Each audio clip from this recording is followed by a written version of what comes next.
माता की,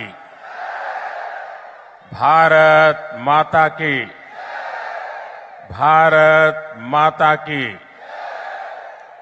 सरगुजा के जम्मू निवासी मल्ला जोहार, मां कुंदरगढ़ी,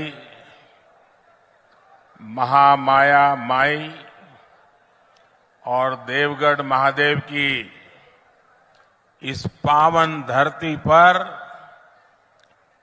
आप सभी के दर्शन का सौभाग्य मिला और मैं जानता हूं इस क्षेत्र में कई बार आया हूं। सुबह के समय इतनी बड़ी रैली करना और इतनी बड़ी तादाद में लोगों का आना, ये अपने आप में मेरे मन को, हृदय को छू देने वाली घटना है। मैं आपका सर झुका करके जितना धन्यवाद करूं, जितना आभार व्यक्त करूं, वो कम है। मैं पीछे देख रहा हूं, ये पंडाल कम पड़ गया है, भीड़ पीछे आ ही रही है, अभी भी आ रही है। क्या कमाल कर दिया है आज आप लोगों ने।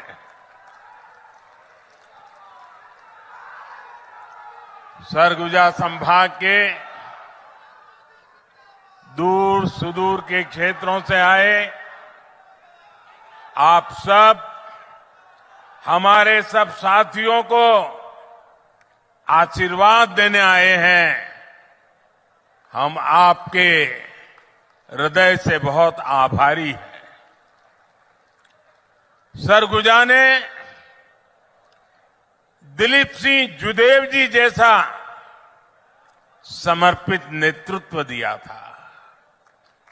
भाजपा का ऐसा ही नेतृत्व रहा है जिसने हमेशा गरीब की, शोषित, वंचित, पिछड़े,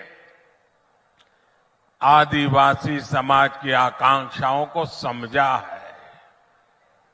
भाजपा ने ही अटल जी के नेतृत्व में आप सभी के साथ मिलकर के छत्तीसगढ़ का निर्माण किया था। याद है ना? याद है कि भूल गए हो? जरा हाथ ऊपर करके बताइए, याद है? ये छत्तीसगढ़ अटल जी ने बनाया था, याद है? और इसलिए आज पूरा छत्तीसगढ़ कह रहा है, भाजपा ने बनाया है, भाजपा ही संवारेगी।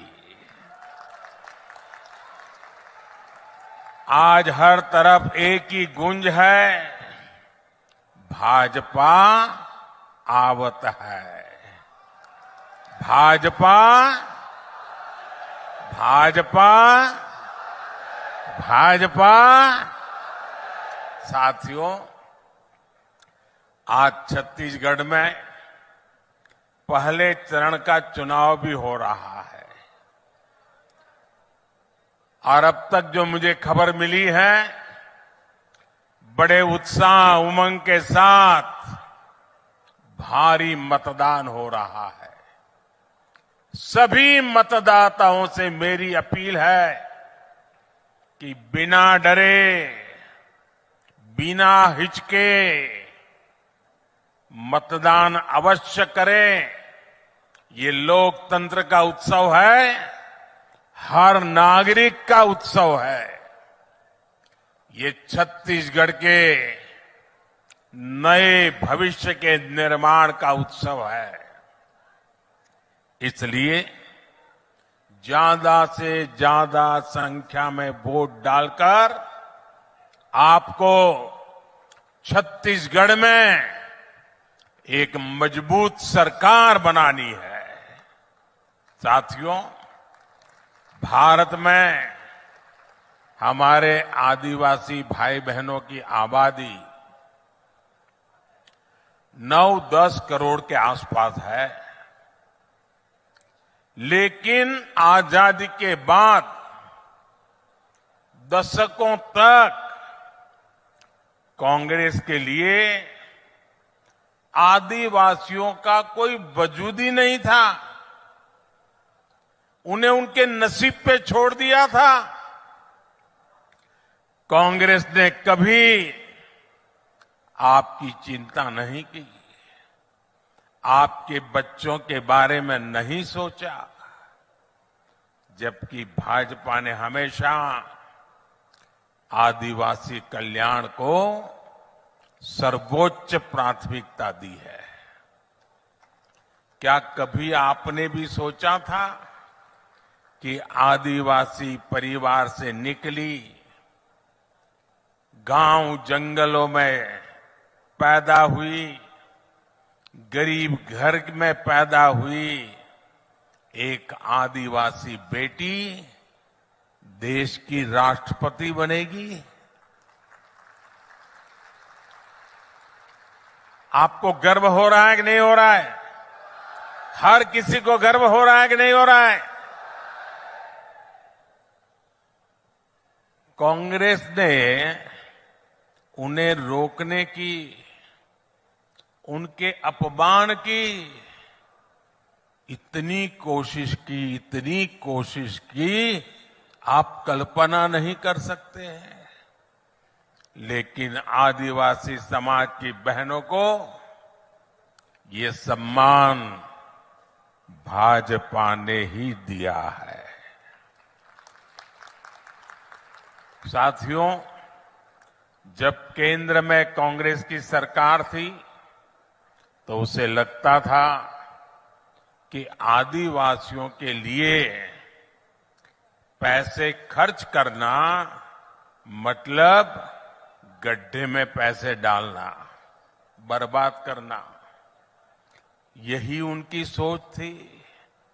लेकिन भाजपा ने जब भी आदिवासी हितों की बात आई, सरकार का खजाना खोल दिया, तिजोरी खोल दी। दोस्तों,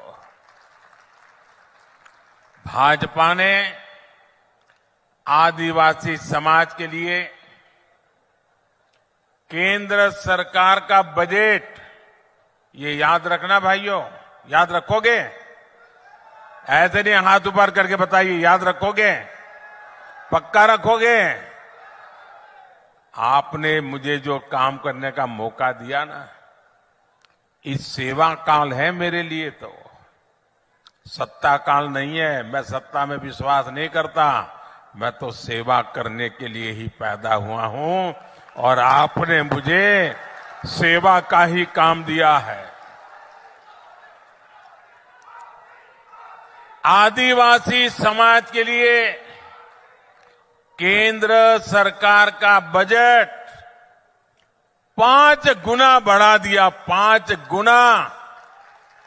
आप खुश हैं? आप खुश हैं? आपको संतोष हुआ? ये मोदी का काम है। आपके बच्चों की पढ़ाई अच्छी हो, इसलिए आदिवासी क्षेत्रों में 500 नए एकलव्य मॉडल स्कूल बनाए जा रहे हैं। अब आप देखिए, हमारे यहां गांव-गांव में अंग्रेजी वाली स्कूल तो है नहीं। गरीब का बच्चा अंग्रेजी स्कूल में जा नहीं सकता। और ये कांग्रेस के लोगों ने ऐसे नियम बनाए थे कि गरीब का बच्चा अगर अपने गांव की भाषा में पढ़ा है, अपने आदिवासी की भाषा में पढ़ा है, अपने राज्य की भाषा में पढ़ा है, तो वो बच्चा कभी डॉक्टर नहीं बन सकता था, इंजीनियर नहीं बन सकता था। क्योंकि डॉक्टर बनना है, इंजीनियर बनना है, तो आपको अंग्रेजी आनी जरूरी है। देश आजाद हो गया, लेकिन इनके दिमाग में से अंग्रेजी का भूत नहीं गया।